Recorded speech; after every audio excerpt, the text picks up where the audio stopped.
Olá, pessoal, tudo bem por aí? Esperamos que sim. A briga começou de novo. Dá para acreditar nisso?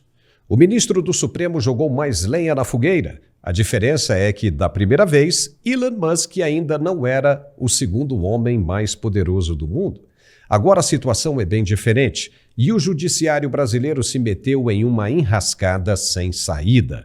Foi fundo demais e perdeu o timing para recuar. O que fazer agora? Havia várias formas de evitar o agravamento do conflito, mas optaram pelo caminho mais escuro. Errado, o mais rígido. As autoridades brasileiras estão cegas e continuam enfiando o punhal no próprio peito, cada vez mais fundo. Multaram a plataforma X e, consequentemente, Elon Musk novamente em 8,1 milhões de reais. O resultado? A conta do ministro foi suspensa na mesma plataforma. E o que isso significa?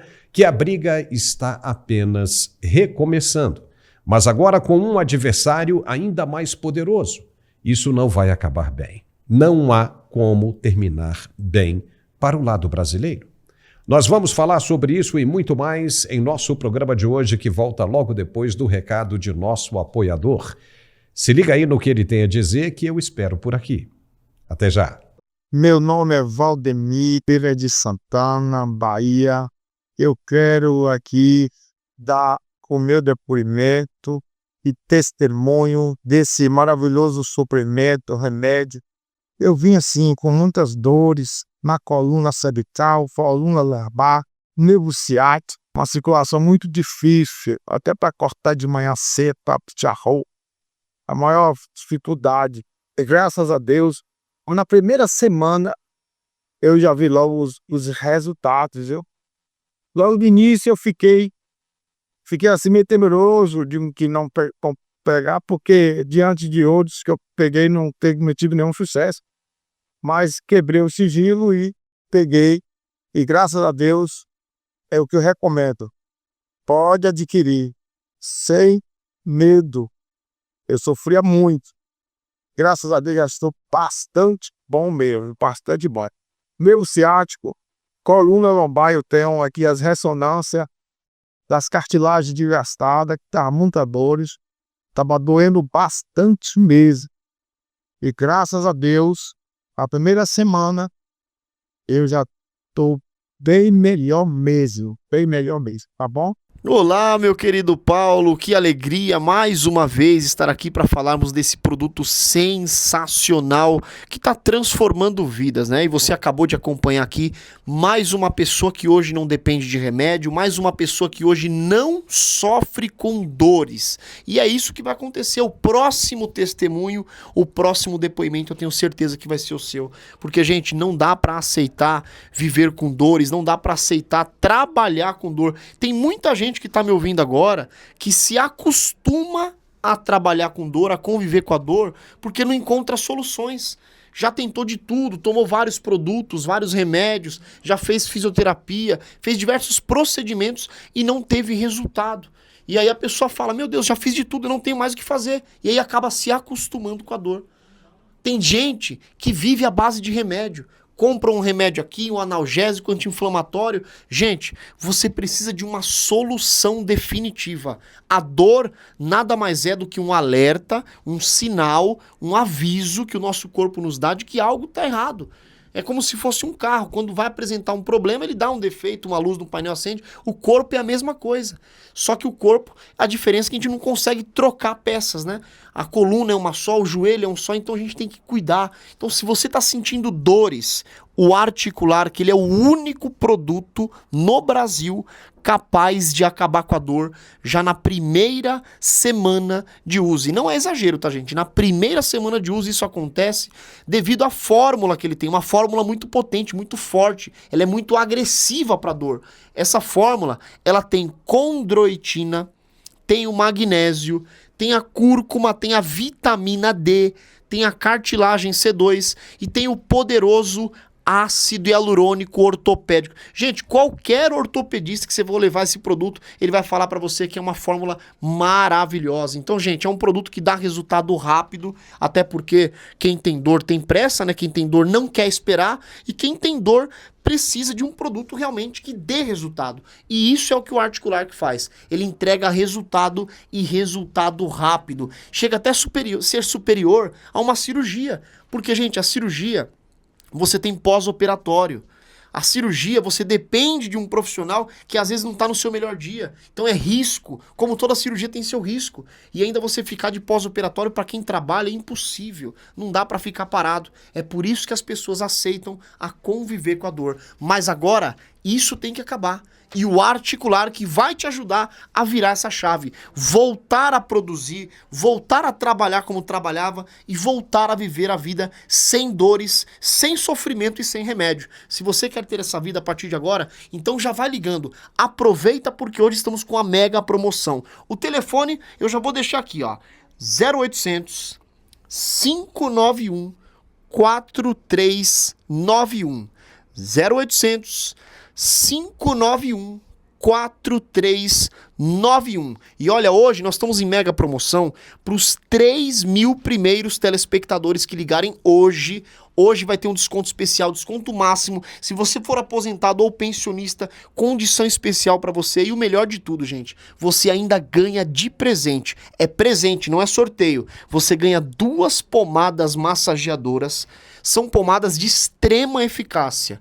Uma pomada para você passar de dia e a outra pomada para você passar de noite. Sempre em movimentos circulares. Passa só um pouquinho porque a pomada é muito forte e ela penetra até a última camada da pele, dando um efeito de alívio para você poder dormir bem mais tranquilo.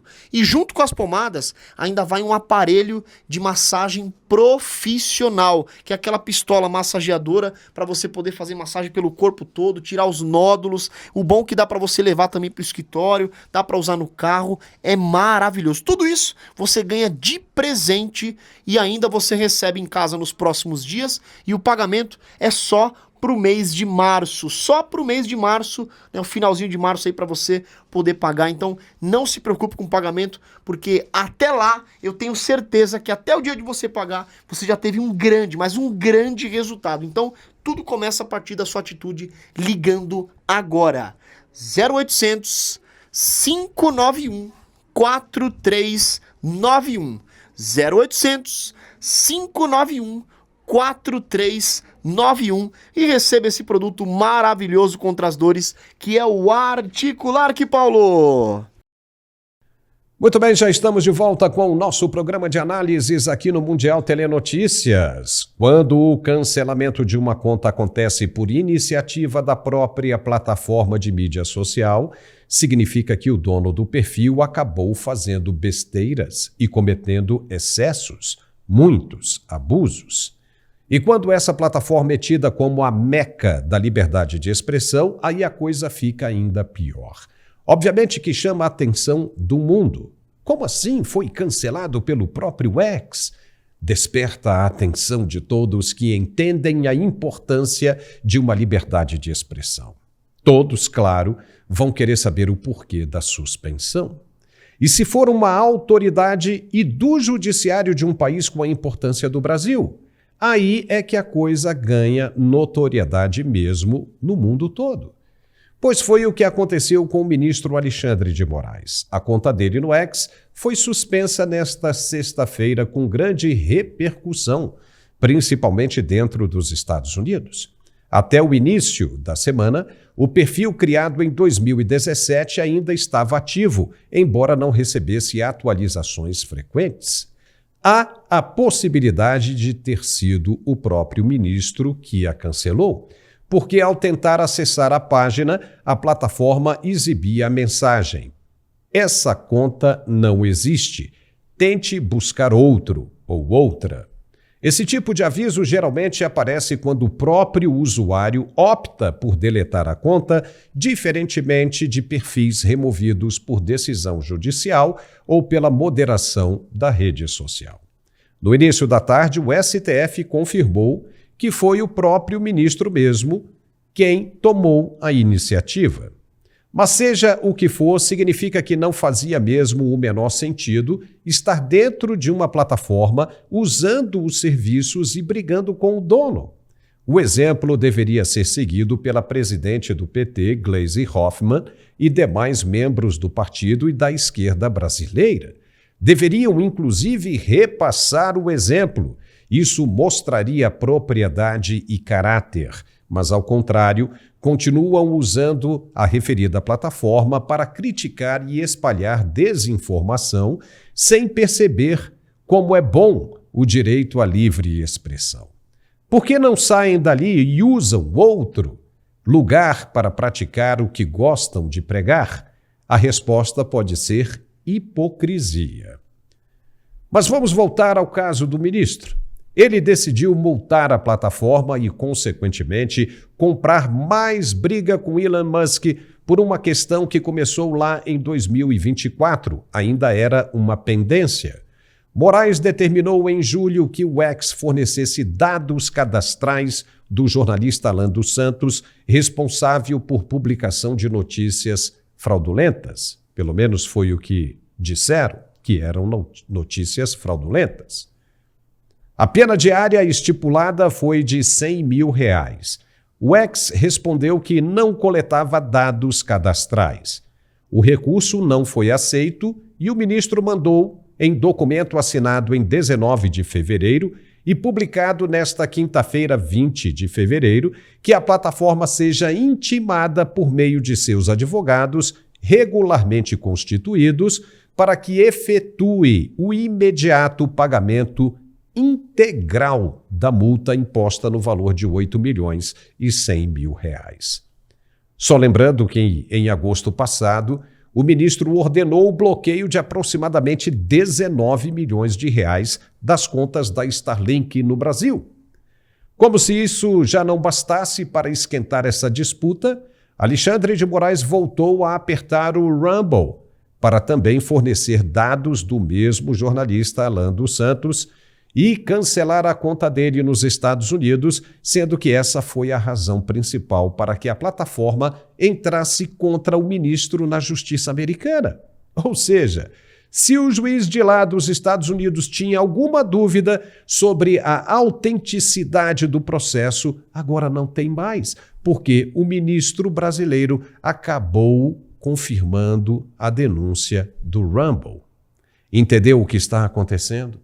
É impressionante como isso acaba confundindo a cabeça da gente. Que estratégia estaria por trás destas ações do magistrado brasileiro? Quem sabe? Seria uma forma de mostrar que não está nem aí para o que a Corte Americana vai decidir? Não se deu conta de uma realidade dura que pode ficar ainda pior? Ou tem carta na manga para apostar e peitar o que vem pela frente? Não sabemos. Mas está bem interessante isso. O dono do Rumble, Chris Pavlovski, disse que a plataforma de vídeos não cumprirá o que chamou de ordens ilegais do ministro do STF. Não vai cumprir e ainda disse o seguinte, aspas.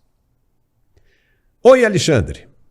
A Rumble não cumprirá suas ordens ilegais. Em vez disso, nos veremos no tribunal. Atenciosamente, Chris Pavlovski, fecha aspas.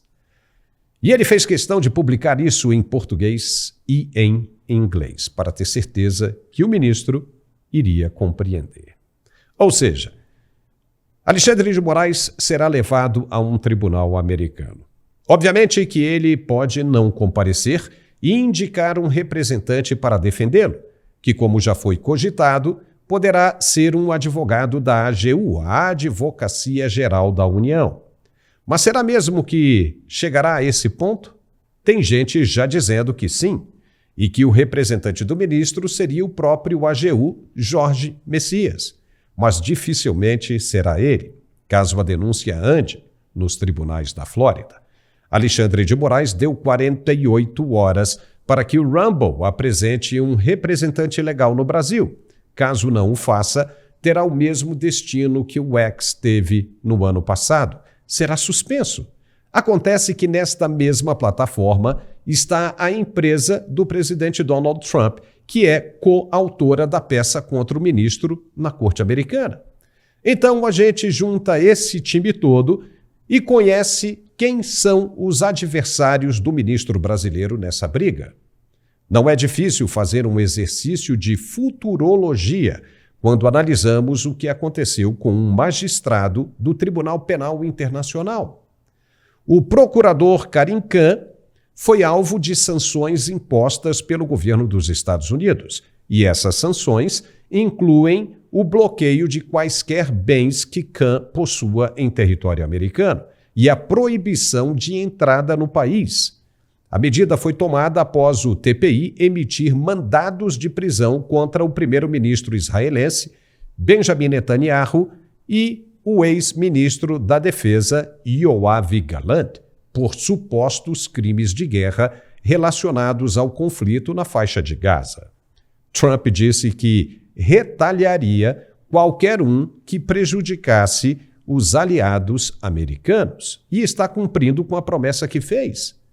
O que pesa contra o ministro brasileiro agora é o fato dele estar sendo acusado de ir de encontro ao que a turma americana tem pregado pelo mundo: o direito à liberdade de expressão e informação. O vice-presidente americano J.D. Vance disse na cara dos alemães, ali na lata, que mesmo não concordando com algumas postagens, vai garantir o direito do cidadão dizer o que bem entender. E provas do que dizem contra o ministro da Suprema Corte Brasileira, os americanos têm de sobra. De acordo com eles, o ministro queria que o Rumble derrubasse o perfil de Alan dos Santos dentro dos Estados Unidos e no resto do mundo também. E isso é o que vai ser analisado pela corte de lá. E quais são as chances do ministro brasileiro se dar bem nessa? Nenhuma. Nenhuma mesmo. Por isso vai ficar interessante a gente assistir o capítulo final desta história. Já ficou avisado que o ministro brasileiro vai contratar, através da AGU, um escritório de advocacia na Flórida para defender Alexandre de Moraes. E o jogo fica ainda mais quente quando o assunto passa a ser a delação do tenente-coronel Mauro Cid. O vídeo com a introdução das inquirições do ministro está circulando em todo lado. Nele aparece o que os especialistas chamam de tortura psicológica em cima do delator, feita por Alexandre de Moraes. O ministro teria, segundo as denúncias, pressionado Mauro Cid a dizer o que ele queria sob pena de voltar para a cadeia, para a prisão, assim como os familiares serem prejudicados também. De acordo com relatos, em certos momentos, Mauro Cid teria passado mal e em uma das audiências ele teria até desmaiado por causa das ameaças de voltar para a cadeia. No dia 9 de maio de 2023, o ministro Gilmar Mendes, do STF, fez uma crítica ao método de delação premiada. Na ocasião, ele justificava a anulação das que foram feitas no processo da Lava Jato. Ele não tinha ideia de que o que estava dizendo poderia ser usado agora contra as ações do próprio ministro com relação à condenação de Bolsonaro. Veja o que ele disse na época. Porque as pessoas só eram soltas, ministro Fachin, liberadas depois de confessarem e fazer acordo de leniência. Isto é uma vergonha e nós não podemos ter esse tipo de ônus. Coisa de pervertidos. Claramente se tratava de prática de tortura. Ué, e agora? Se perguntam ao ministro, o que é isso? O que tem sido isso? Todo esse processo de pressão em cima do tenente-coronel Mauro Cid. Então, por causa disso, dessa interpretação que foi usada pelos outros ministros para inocentar os envolvidos na Lava Jato, é que a defesa dos que estão sendo acusados agora pede a anulação da delação de Mauro Cid. Ou seja, ficou claro para todo mundo que o delator sofreu pressão psicológica ou mesmo tortura, como definido pelo próprio ministro Gilmar Mendes. E isso é proibido pela Constituição brasileira. Logo, não se pode condenar ninguém agora pelos crimes que estão imputando, assim como usando do mesmo argumento para absolver os réus confessos da Lava Jato. Nós vamos dar agora um tempo para o nosso apoiador mandar o recado dele e a gente volta na sequência para analisar melhor essas situações com o nosso analista de geopolítica, Gerson Gomes. É bem rapidinho? Fique por aí, até já! E é isso aí, querido Paulo e todos que nos acompanham aqui no Canal Mundial. É uma alegria estar aqui com você e vamos falar desse assunto. Você percebeu, Paulo, que muitas coisas vêm evoluindo, mas parece que falar da nossa vida íntima, da nossa vida sexual, ainda existe um tabu muito grande. E a gente vem aqui de forma consciente alertar todos, porque você ter uma vida sexual ativa é sinal de saúde, é sinal de bem-estar. E principalmente, Paulo, no caso do homem, devido a estresse, ansiedade, insônia, alcoolismo, tabagismo, tudo isso afeta os níveis de testosterona. E se prejudica a testosterona, vai impactar onde? Na vida íntima, na vida sexual do homem. Porque a testosterona, Paulo, é o hormônio sexual do homem, é o hormônio da força, do vigor e da vitalidade. Então, quando impacta e mexe com a nossa testosterona, causa problemas na hora da relação, como disfunção erétil e ejaculação precoce. Principalmente, meu amigo, você que sofre com a diabetes. O que eu vou falar agora aqui é muito sério. A diabetes hoje é a doença que mais causa impotência no mundo. Você que tem diabetes sabe o que eu vou te falar. A diabetes, ela interrompe o fluxo sanguíneo, não deixando chegar às extremidades do corpo. E aonde não há sangue, não há vida. Aonde o sangue não circula, não há ereção. Então, quem tem diabetes, Paulo, tem muita dificuldade em ter uma ereção rígida e de maneira satisfatória.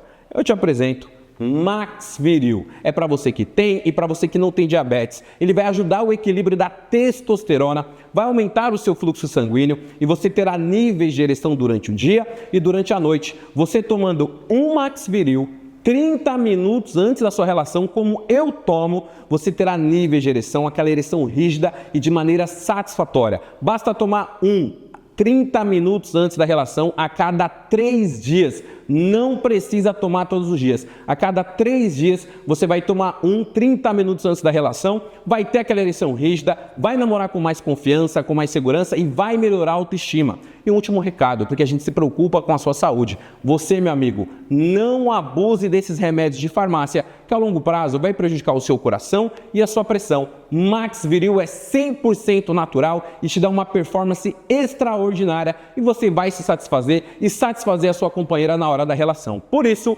adquira Max Viril. Para adquiri-lo, você vai ligar agora 0800 323 0090 0800 323 0090. E atenção, que os 100 primeiros que ligarem, Paulo, vão ter um desconto de até 70% no Max Viril e de presente, olha o meu aqui, ó.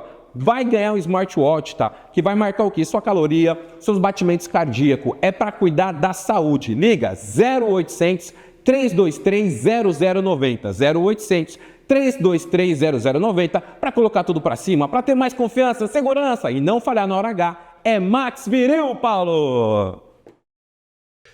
E já estamos de volta com o nosso programa de análises aqui no Mundial Telenotícias. Agora há pouco, a gente estava falando das inconsistências apresentadas na denúncia da PGR contra Bolsonaro e mais 33 pessoas. A defesa dos acusados aponta falta de incoerência em vários pontos da denúncia.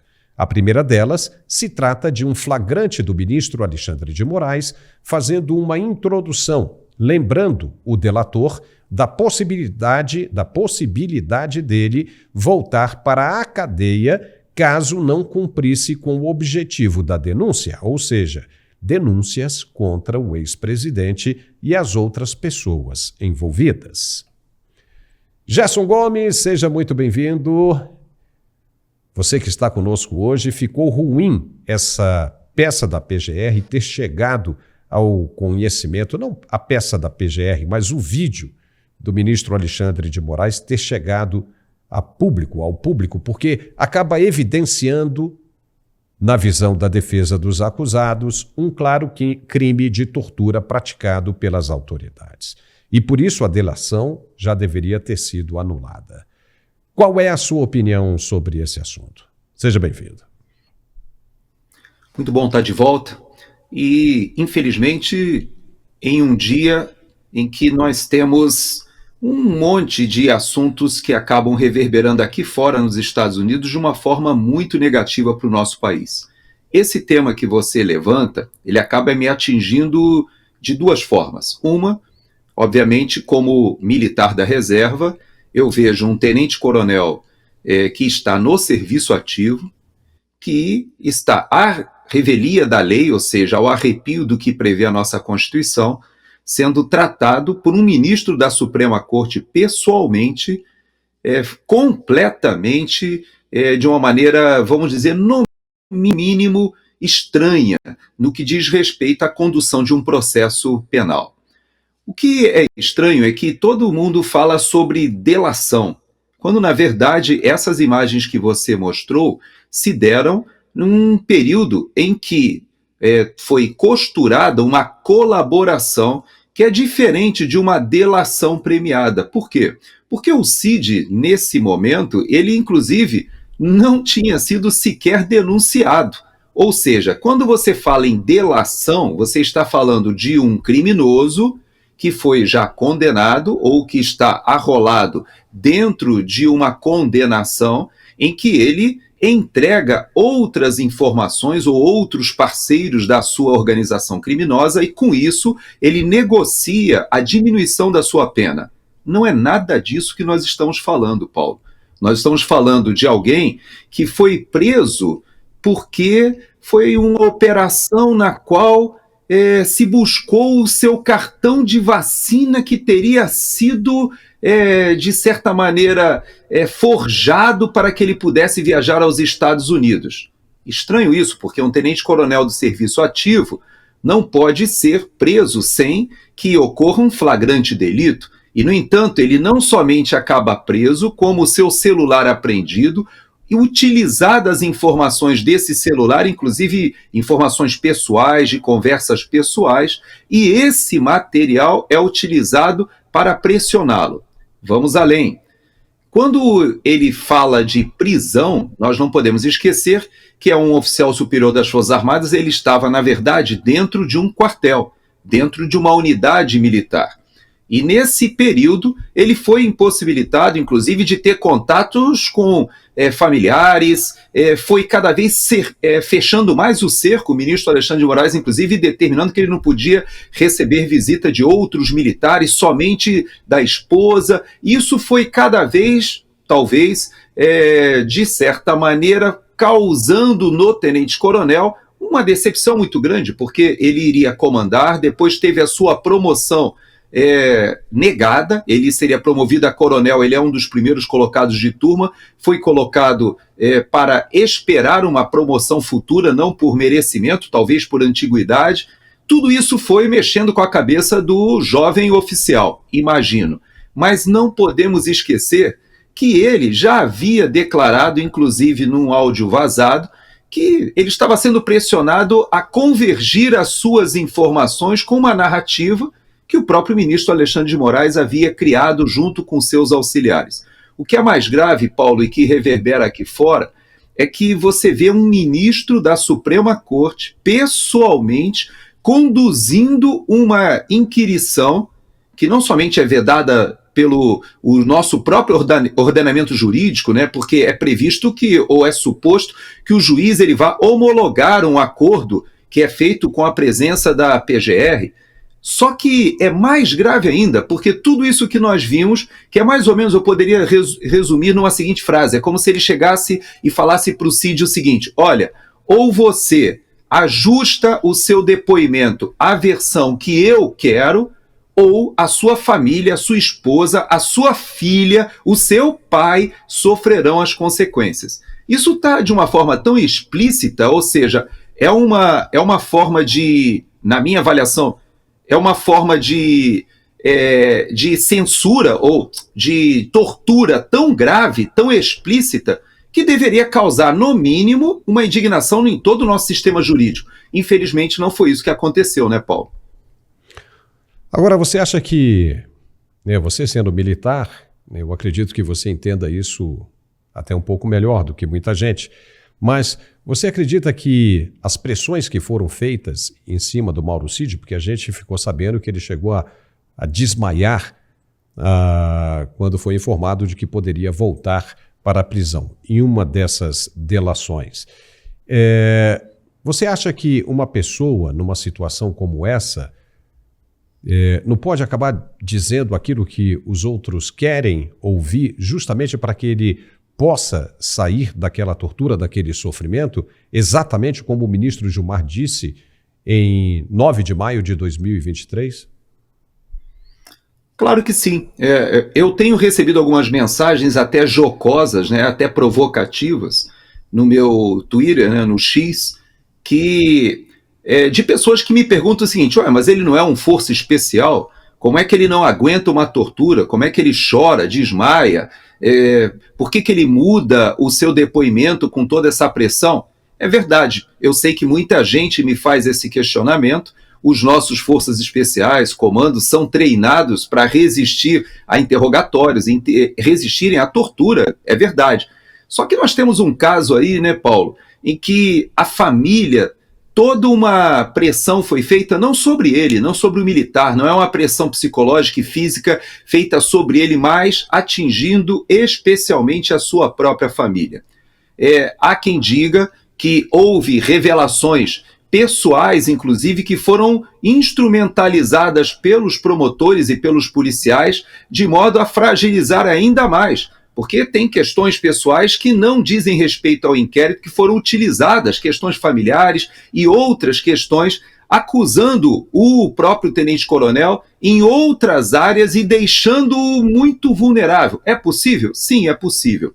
Eu me lembro que a Paula Schmidt, eu admiro muito o trabalho dela como jornalista, ela certa vez disse que grande parte das mudanças de opinião, como essa que você colocou do ministro Gilmar Mendes, que no passado tinha uma opinião e de repente muda, vários dos ministros, o ministro Barroso, que atuou na Lava Jato, tantos outros dos ministros da Suprema Corte e até jornalistas que tinham uma postura e de repente mudaram, ela atribui isso a uma espécie de utilização de informações que estavam ali na Vaza Jato. Então você veja que muita gente pode estar sendo pressionada a mudar de opinião por causa de revelações pessoais. Veja que algumas informações que circulam nas redes sociais, que ministros da Suprema Corte estariam sendo pressionados por revelações que estariam ali naquele material que foi hackeado. Não sei se é verdade isso, mas uma coisa eu posso te dizer: todas as pessoas têm assuntos pessoais que podem ser utilizados numa hora como essa para pressionar. É verdade? Sim, é verdade. Mas no caso do Cid, havia não só a questão da carreira, a questão da família, mas também a questão de que todo o estamento da mídia, ou seja, o mainstream jornalístico, foi para cima dele todos os dias, revelando uma série de questões, e ele chegou a colocar sobre isso, que se sentia pressionado porque a sua vida foi transformada, virada do avesso, por uma imprensa de alguém que não tinha sequer sido acusado ainda, viu, Paulo? Ele não tinha sequer sido colocado ainda dentro do inquérito qual o seu enquadramento, em que ele seria enquadrado num eventual crime. E tudo isso foi utilizado, nós sabemos, né, Paulo, para chegar em Bolsonaro e nesse grupo que agora foi acusado de uma conspiração, de um golpe de Estado, de uma tentativa de abolição violenta armada das instituições, do país, etc., quando, na verdade, a gente percebe uma forçação de barra tão grande que não subsiste a nenhuma análise razoável. Mas no Brasil, por enquanto, isso está subsidiando até mesmo que vários oficiais generais estejam arrolados. Eu vejo aí o nome do general Heleno, por exemplo, que acabou sendo arrolado, alguém que conta com um prestígio, um respeito, uma consideração impressionante, e está ali colocado junto vários, tem 4 ou 5 oficiais generais de 4 estrelas das duas forças, acho que da Marinha e do Exército, não me lembro se tem alguém da Força Aérea, acho que não, e desse grupo há inclusive militares da ativa. Então, saindo do aspecto militar, eu quero dizer para você o seguinte: aqui fora, o que passa a imagem é de uma república de banana. O que passa a imagem é que nós estamos vivendo uma novela mexicana, ou uma trama que está difícil de aguentar, ou pelo menos difícil de sustentar, acreditando que isso seja verdade. O pior, Paulo, é que o PGR estava presente nessas imagens que você falou. Havia ali um representante então, do Ministério Público vendo a tortura acontecer em tempo real e utilizou esse material para subsidiar a acusação, né, Paulo? Isso, quem lê essa peça apresentada pelo procurador, pelo PGR, em qualquer lugar do mundo e que não conheça, né, a realidade dos fatos, vai achar que Brasília foi tomada por tanques, urutus, soldados armados, que foi típico aquilo do que aconteceu em outros países, né, tanto do Oriente Médio quanto da América Latina. E não foi absolutamente nada disso que foi apresentado. Inclusive, a própria Folha de São Paulo, o jornal A Folha de São Paulo, destaca que essa peça da PGR foi além do que foi apresentado no relatório da Polícia Federal. Ou seja, os caras acabaram acusando o ex-presidente Bolsonaro de ter conhecimento e apoiado um plano de assassinato. Só para você ter uma ideia, Gerson, de como é que funcionam as coisas em Brasília, você sabe muito bem, porque você acabou de citar, mas o nosso público em geral, para que conheça um pouco mais. Eu, quando era repórter em Brasília, por uma grande empresa de comunicação nacional, cobria Congresso Nacional e lá a gente ouvia muitas histórias. Dentre essas histórias, né, que a gente ouvia, e eu cheguei a ouvir, era de que o falecido Antônio Carlos Magalhães, que foi presidente do Congresso por muitas vezes, ele tinha uma artimanha para convencer os seus adversários. Eram chamados dossiês do ACM. Você já sabe do que eu vou falar. Então, por exemplo, ele sabia que o cara tinha uma queda por alguma coisa, o cara tinha uma vulnerabilidade, ele organizava encontros, festas, tocava uísque no cara e altas horas da noite ele vinha com aquela fraqueza daquela pessoa. Pegava alguém, filmava, registrava tudo aquilo ali. No dia seguinte, com aquele adversário sóbrio, chamava no gabinete dele e mostrava. Olha aqui, ó. Eu tenho isso aqui contra você. Você quer que eu divulgue isso? Não, por favor, por favor. Então você vai fazer aquilo que eu peço que você faça. Então, há muita gente dizendo em Brasília que esse tipo de coisa tem acontecido. Quer um outro exemplo disso? Esse novo áudio que estão divulgando do atual presidente da Câmara, Hugo Mota, envolvido num escândalo de irregularidade, lá atrás, de 2014. Por isso, esses caras têm que ter um cuidado muito grande. Se entram para a política, se entram para o Congresso Nacional, tem que fazer a coisa certa. Porque se a oportunidade de fazer alguma coisa errada passa pela frente e eles pegam, morderam a isca. Lá na frente vão ficar na mão de quem quer pressionar. Por isso dizem que o Congresso está cheio de gente com o rabo preso. E é por causa disso que os caras não se manifestam em situações como essa. O que representa a divulgação desse áudio incriminando o atual presidente da Câmara, Hugo Mota. Ele saiu dizendo que vai colocar para votar o projeto da anistia, que vai de encontro com os interesses do sistema, que nós conhecemos muito bem. E por aí vai. E por aí as coisas vão andando. Então tem que ser uma força de fora, como muita gente interpreta, para colocar essas batatas no lugar onde elas deveriam estar. E é o que eu quero te perguntar agora. Veja a situação. Você não acha que vai piorar mais ainda essa questão do ministro multar o ex e tentar pressionar o Rumble a mandar os dados do jornalista Alan dos Santos para o STF? Como é que vai ficar essa situação, uma vez que o processo está andando na Corte de Tampa justamente por causa disso que o ministro acabou de confirmar? Ou seja, acabou de confirmar a denúncia no Tribunal de Tampa. O que você tem a dizer sobre isso? Bom, Paulo, a primeira coisa que eu tenho a dizer é que é uma vergonha para nós brasileiros que uma pressão externa ou um enquadramento dentro de uma legislação aqui dos Estados Unidos seja utilizada para nos fazer lembrar, como sociedade, que o que ele está dizendo que não vai cumprir não é a lei americana somente. Nós não podemos esquecer que tanto o Twitter quanto o Rumble e até mesmo o Telegram lá atrás, todas as vezes que foram pressionados pela Suprema Corte, eles avocaram a Constituição brasileira.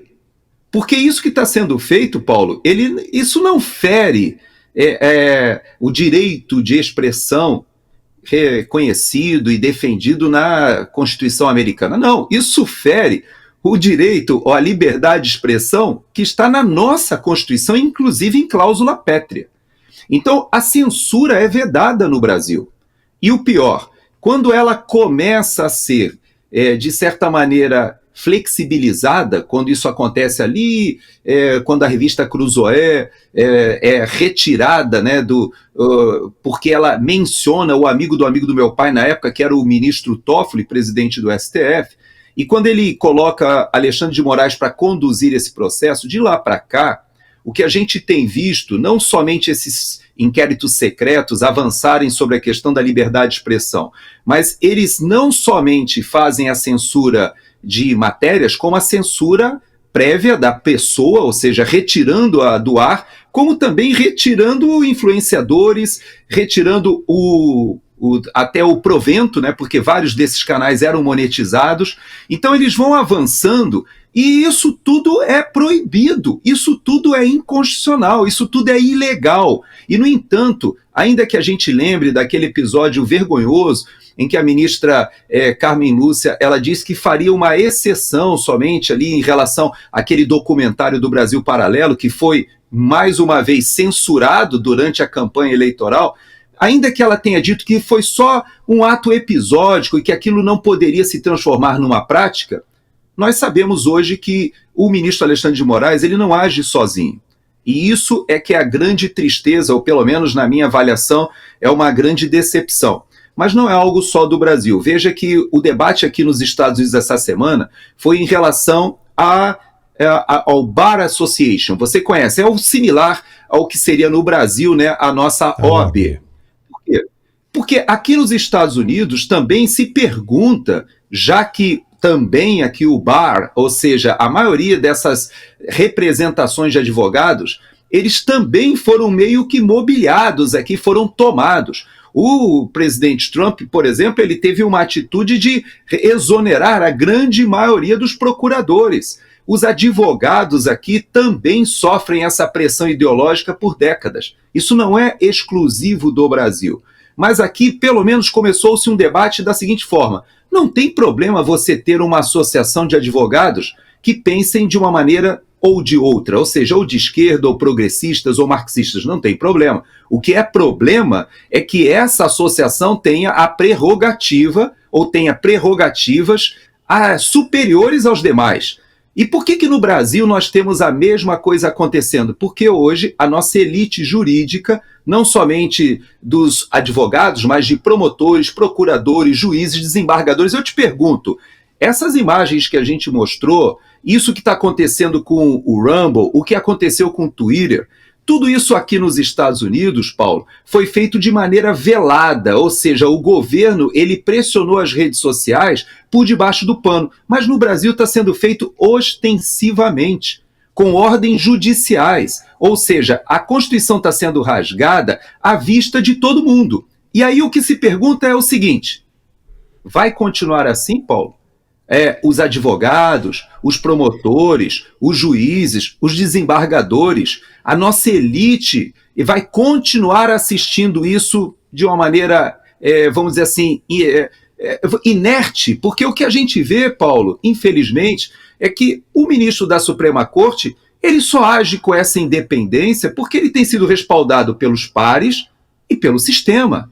E esse sistema está afundando o país. Ou seja, a sociedade americana, ela reagiu. Você presenciou o debate que aconteceu durante as eleições. Todo mundo aqui começou a pensar o seguinte: espera aí, Nós estamos indo demais para a esquerda, para o movimento progressista, a sociedade está se destruindo, seja com as drogas, seja com a violência, seja com a imigração ilegal, seja com a economia ruindo. Esse debate, Paulo, nós teremos que travar no Brasil também. Nós estamos afundando o nosso país, vendo que as leis estão sendo rasgadas pela mais alta corte do nosso país e todos estão calados. Isso não tem como dar certo, Paulo. Não tem. E quando se aperta, por um lado, como acontecia na época do Senado, o senador Rodrigo Pacheco dizia que não via problema nenhum, porque isso era uma defesa das instituições democráticas e do Estado Democrático de Direito no Brasil, ou seja, estavam defendendo a democracia. Mas como é que você consegue defender a democracia? É isso que a gente precisa entender quando se trata de opinião. Tá certo que o Alan dos Santos pode, sim, ter cometido excessos, como o deputado Daniel Silveira também deve ter cometido. Agora, são palavras, não é? Ou seja, ninguém andou pegando em arma um megafone e convocando todo mundo para dar um golpe de Estado em praça pública. Mas quem manda hoje, né, no judiciário, quem tem a caneta, entende que aquilo foi um crime e começa essa briga para trazer de volta o que se chama de agressor. Só que isso nos Estados Unidos não é crime. Tanto é que a deportação de Alan dos Santos, ela foi negada. E o que está sendo apresentado, olha só que coisa interessante, o que está sendo apresentado agora na corte de Tampa pelo representante do Rumble, o Chris Pavlovski, e os advogados de Donald Trump, da Truth Social, é de que o ministro brasileiro teria infringido a primeira emenda americana. Ora, se fosse no Brasil, tudo bem. Não teria absolutamente nada a ver, cada um com o seu, a sua soberania, cada um com a sua e ponto final. Mas o problema é que estão alegando que o magistrado brasileiro quis interferir na legislação americana. Ele tomou uma atitude lá dentro do território americano. Por quê? Porque para o brasileiro não entende que isso, ou seja, o magistrado brasileiro não entende que isso seja justo na Constituição americana. Mas espera aí, pô. Aí é a soberania americana, ou seja, está se falando sobre as leis constituídas nos Estados Unidos. Se lá diz que não pode, sendo que o cara já tinha sido, a deportação do Alan dos Santos já tinha sido negada, você pedir para que uma empresa que não tem representante no Brasil, pedir não, exigir, que é o que o Chris Pavlovski está dizendo, isso nos parece esquisito demais, exigir que o dono de uma plataforma que não tem representante no Brasil, que está nos Estados Unidos, que cancele o perfil deste jornalista nos Estados Unidos, é complicado demais. O que nós sabemos agora é que o Rumble será suspenso no Brasil novamente. Não novamente, porque da primeira vez ele saiu porque quis. Mas, por não ter um representante constituído no Brasil, isso é lei brasileira, ele terá que interromper suas atividades aqui. Mas o que chama a atenção é o motivo inicial. Porque da agora para frente, toda a esquerda aí, a extrema esquerda, vai ficar dizendo: o cara está saindo do Brasil porque não cumpriu com as leis brasileiras e desrespeitou numa ordem judicial. Ok? Vamos analisar lá atrás como é que foi a primeira ordem judicial. Qual era a primeira ordem judicial? Se a gente analisa a primeira ordem judicial, à luz da Constituição brasileira, a gente se pergunta: ela foi legítima? Ela foi legal? Então veja que, diante dessa situação, houve sim um crime de invasão de soberania digital, como está sendo apresentado. Então a situação vai ficar bem complicada nos próximos dias e vai ser bem interessante a gente acompanhar o resultado, esses capítulos finais, hein, Gerson? não é? É interessante que você vai ter tanto a direita quanto a esquerda juntos comprando pipoca. Isso eu creio, inclusive, que no Brasil, aí, quem trabalha com pipoca, agora que o governo interferiu até no financiamento da safrinha, né? Eu estava lendo aqui as últimas notícias, o governo agora, além de já ter interferido na segurança pública, propondo aí medidas que vão na contramão do que a gente precisaria no Brasil para melhorar a segurança pública, agora também interferiu na safra, né? Eu já vi. Mas pelo menos o milho de pipoca está garantido, porque nós temos tanto a direita quanto a esquerda torcendo para que o ministro Alexandre de Moraes ele vá mais fundo, ele pise mais no acelerador, que ele dobre a aposta, que ele cada vez avance mais nas suas atitudes, na minha avaliação, equivocadas, ou pelo menos me parece que ele está avançando em um campo, como você bem disse, que dificilmente ele terá sucesso.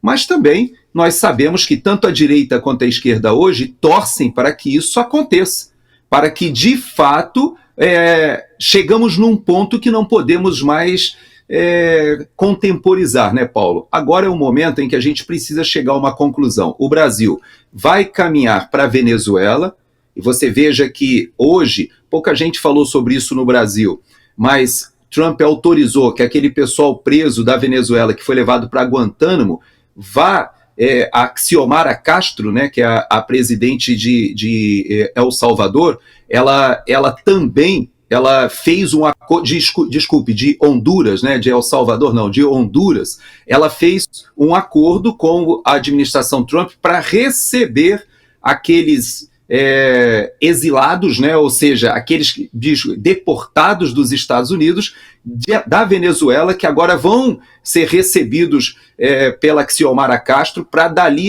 enviar para a Venezuela. Era mais uma daquelas lideranças de esquerda do centro da América Central que também se punham dizendo, não, nós vamos nos levantar contra o governo Yankee, etc. Aos poucos a gente percebe, Paulo, que a estatura dos Estados Unidos nas negociações, ela está sendo utilizada de uma maneira inteligente. Cada um dos países está sendo chamado para a mesa de negociação e em algum momento o Brasil também será chamado. Por isso que a gente vê que o que acontece não é circunscrito ao Alexandre de Moraes.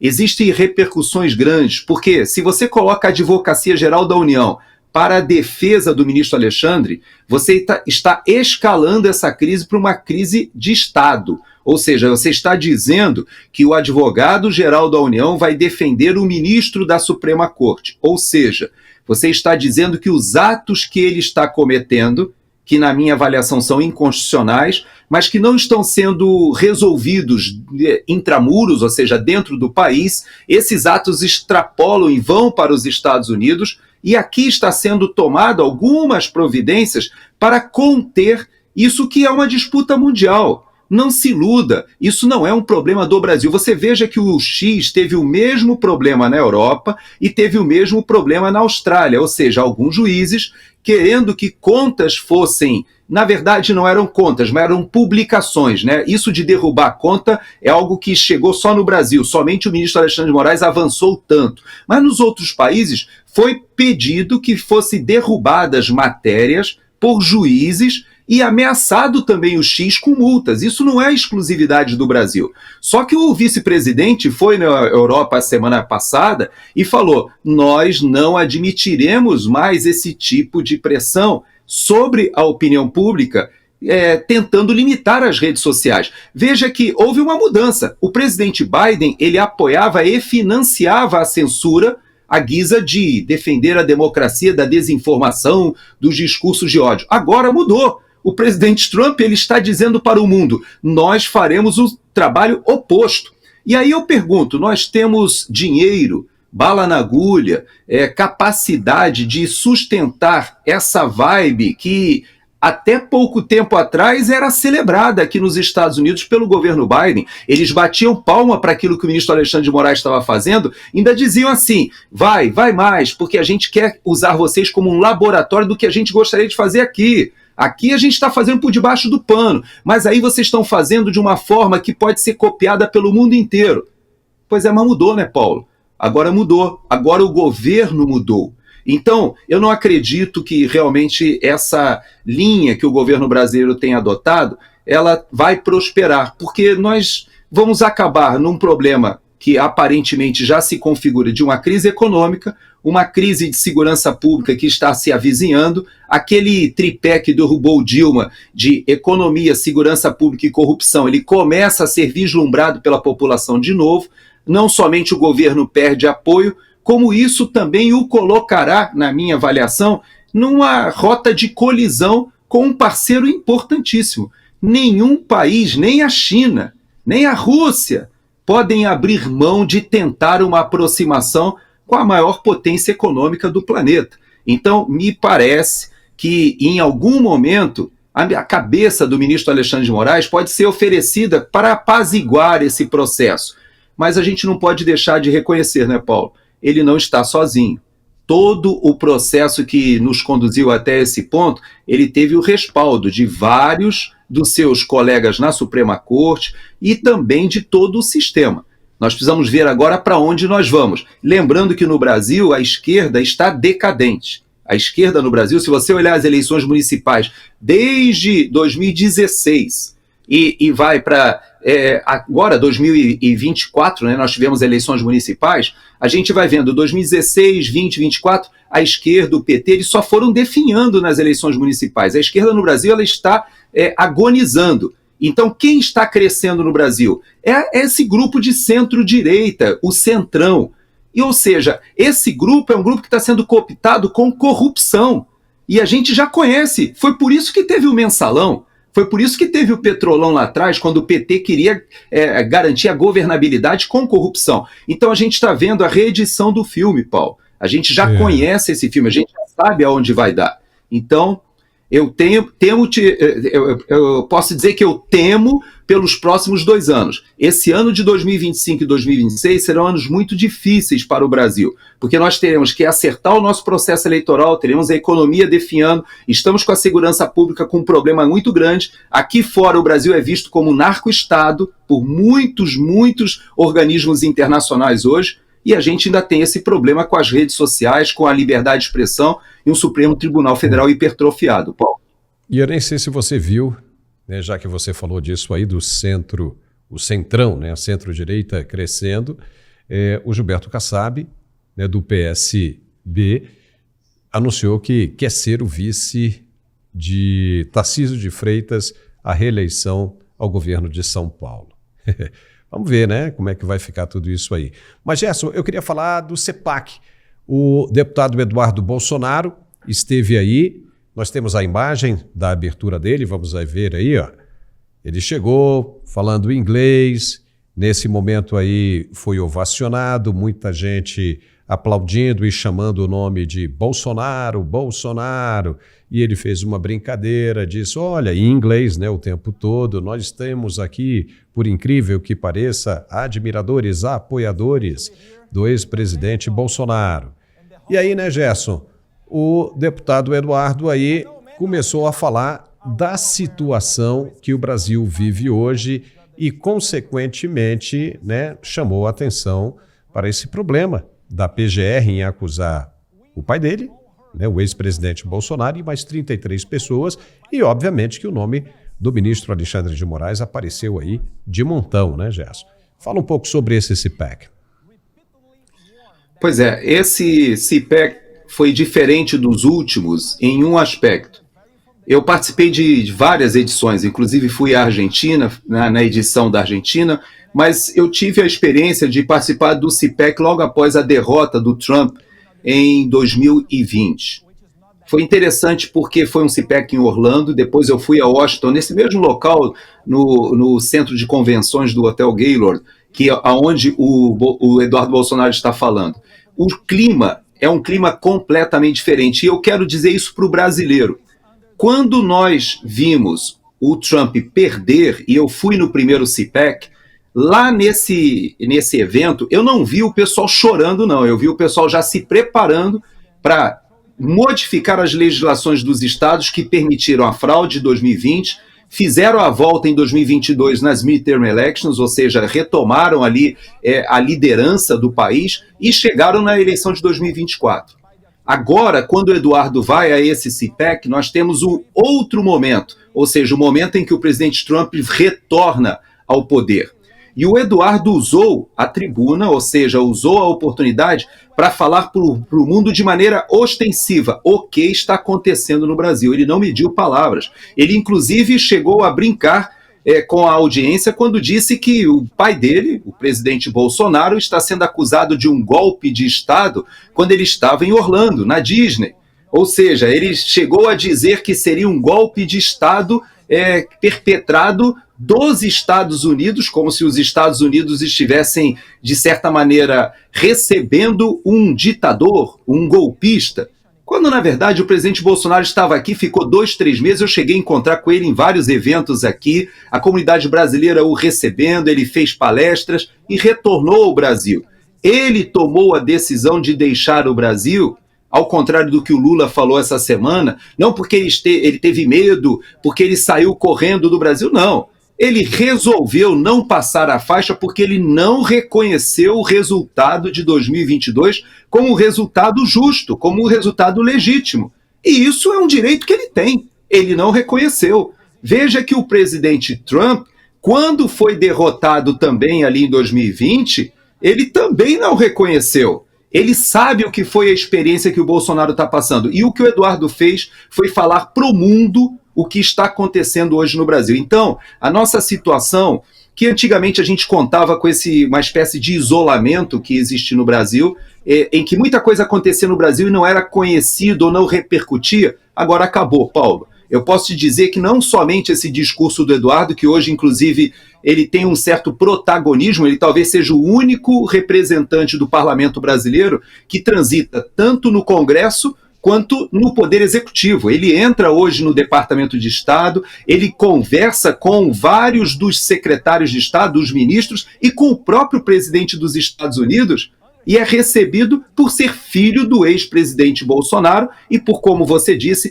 se expressar bem em inglês, ter uma boa relação, construiu essa relação ao longo dos últimos anos e hoje eu considero talvez a principal liderança do Brasil no exterior. Alguém que rivaliza, como eu já disse aqui no programa, até com o Celso Amorim. O Celso Amorim é aquela eminência parda, né, que ele não é o Mauro Vieira, ou seja, ele não é o ministro das Relações Exteriores, mas ele desempenha o papel da articulação internacional.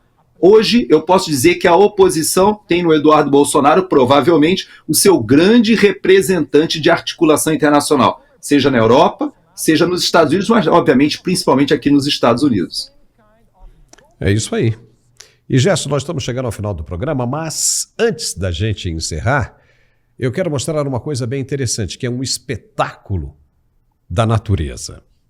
Mais de 700 mil tartarugas Olive Ridley desceram a praia de Rushikulia, no estado de Odisha, no leste da Índia, nesta sexta-feira, 21 de fevereiro.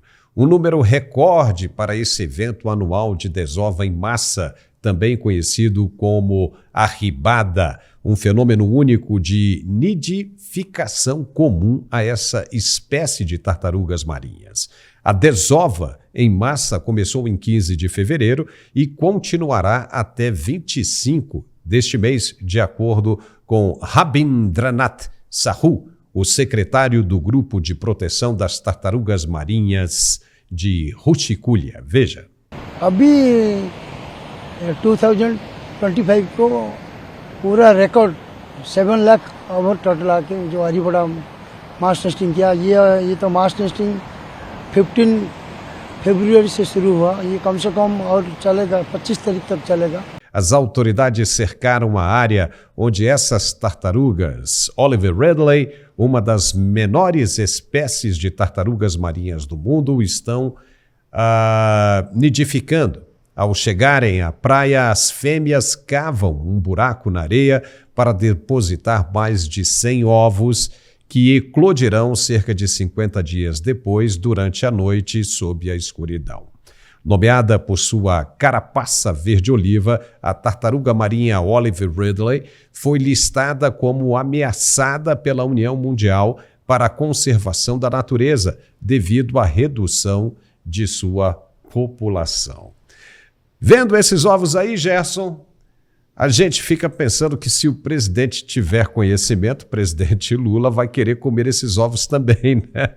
Já que ele disse essa semana que estava comendo ovo de pata, de ema, de tudo que você puder imaginar. Tá aí. Suas considerações.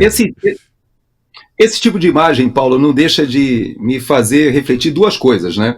A primeira é que aqui nos Estados Unidos, aqui na Flórida, você sabe bem, existem várias espécies de tartaruga que desovam nas praias da Flórida, e é bacana porque você vai e você percebe os ninhos cercados com fita amarela ali que o pessoal deixa, mas as pessoas utilizam a praia normalmente e respeitam os ninhos, né? Há uma convivência. Eu já te contei que agora eu estou aqui com um jacaré aqui no meu quintal. Ontem ele estava tomando sol aqui e eu percebi, eu estava ali tirando foto, tal, etc. Mas aqui para as pessoas, para a população da Flórida, você conviver com o peixe-boi, com jacarés, com tartarugas, inclusive tem tartarugas grandes aqui no fundo da minha casa também, é algo natural. E o primeiro ensinamento que eu vejo, e eu quero dizer isso para você que me deixa muito triste, é que o Brasil ainda está vivendo aquela vibe do poder estatal que quer impor um tipo de controle que diz que quer defender a natureza, e não permite que o desenvolvimento ocorra simultaneamente a uma coexistência com a natureza, como acontece aqui na Flórida. Você sabe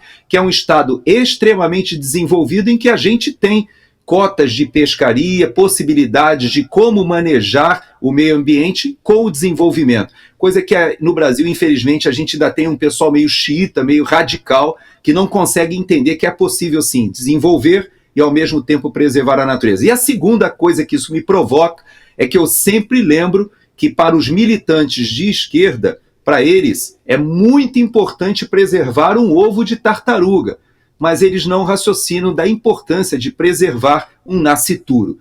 Muitos e muitos ativistas de esquerda têm mais apreço, mais consideração pela vida de uma tartaruguinha do que por uma vida de um ser humano que é impedido de nascer por causa desse ativismo aí em prol do assassinato das crianças nos ventres das mães, tido como, para alguns, né, como um direito das mulheres. Então, deixa essas duas reflexões aí com a nossa audiência, que a gente consiga avançar nessas pautas, nesses temas aí, vendo as tartaruguinhas lá da Índia.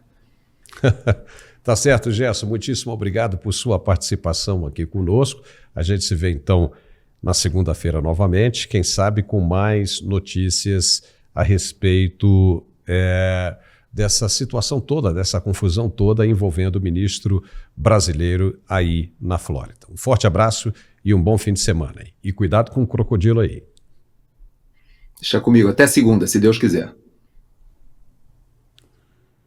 E ficamos por aqui com esse programa. Se você gostou, nos dê um like e o mais importante, se inscreva, porque isso nos ajuda muito. E você não precisa preencher nenhum formulário, é só clicar no botãozinho de se inscreva e aí pronto, está tudo resolvido. E eu conto com a sua ajuda. Muitíssimo obrigado, um bom fim de semana e nos vemos de novo na segunda-feira, se Deus quiser. Até lá.